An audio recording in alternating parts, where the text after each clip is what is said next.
Cegah janji palsu Undang-Undang Perlindungan PRT.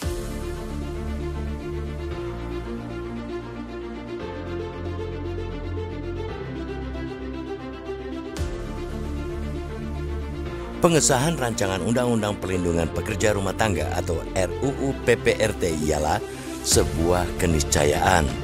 Rancangan Undang-Undang PPRT menjadi undang-undang merupakan sesuatu yang harus terjadi dan sudah tidak bisa ditawar-tawar lagi. Apalagi Presiden Prabowo Subianto sudah memberikan angin segar. Presiden akan membereskan RUU PPRT dalam 3 bulan. Komitmen tersebut disampaikan oleh Kepala Negara saat menghadiri peringatan Hari Buruh Internasional di lapangan Monas, Jakarta pada 1 Mei silam. Itu artinya rancangan Undang-Undang PPRT mesti disahkan oleh DPR pada 1 Agustus mendatang. Jika lewat dari itu, sama saja janji itu tercederai. Ujung-ujungnya, kredibilitas pemerintahan yang didukung oleh banyak partai di parlemen tentu akan rusak dan terganggu. Kekhawatiran itu harus diakui masih terselip di hati publik meski sudah ada janji dari Presiden. Hal ini merupakan cerminan dari trauma masa lalu masyarakat, terutama aktivis pekerja rumah tangga yang berulang kali disiram janji-janji palsu. Pada periode DPR 2019-2024, Badan Legislasi sempat menjadikan RUU ini sebagai inisiatif DPR. Tinggal 1 langkah lagi, tetapi tidak juga disahkan setelah 20 tahun penantian. Akibatnya, RUU PPRT yang berkategori non-carry over harus diulang dari nol oleh DPR berikutnya. Inilah yang kemudian dikhawatirkan terjadi siklus pemberian janji, penundaan, hingga berujung pada pengabaian.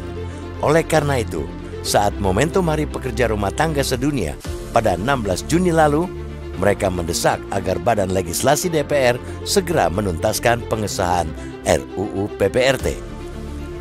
Secara esensi, RUU PPRT hadir untuk memperjelas relasi kerja antara pekerja rumah tangga dan pemberi kerja atau majikan agar tidak terjadi ketimpangan.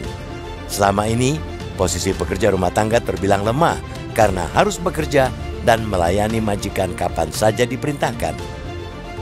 Dengan memperjelas relasi, maka keadilan dan kesetaraan dapat diwujudkan.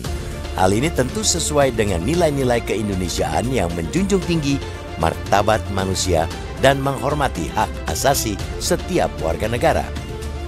Alangkah eloknya jika semangat tersebut di atas juga dijiwai oleh para wakil rakyat. Para pekerja rumah tangga tidak minta untuk diistimewakan, apalagi sampai mempersulit majikan. Mereka hanya minta kesetaraan. Tuntutan itu sejatinya tidaklah berlebihan. Mereka hanya menuntut satu hal yang sederhana, akan tetapi mendasar, yaitu kesetaraan sebagai sesama manusia dan warga negara. Seharusnya tidak perlu sampai menunggu lebih dari 2 dasawarsa untuk mengesahkan RUU PPRT.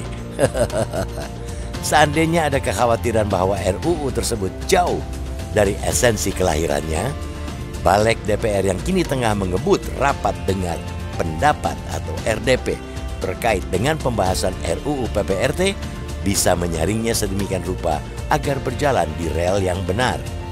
Yang tidak kalah pentingnya ialah jangan sampai kejadian yang silam terulang kembali. Ketika itu RUU PPRT sudah menjadi inisiatif DPR. Surat Presiden, Surpres telah diterbitkan. Daftar inventarisasi masalah, DIM, sudah diberikan, tapi malah ditahan oleh pimpinan DPR. Kita tidak ingin semakin berlarut-larut undang-undang itu.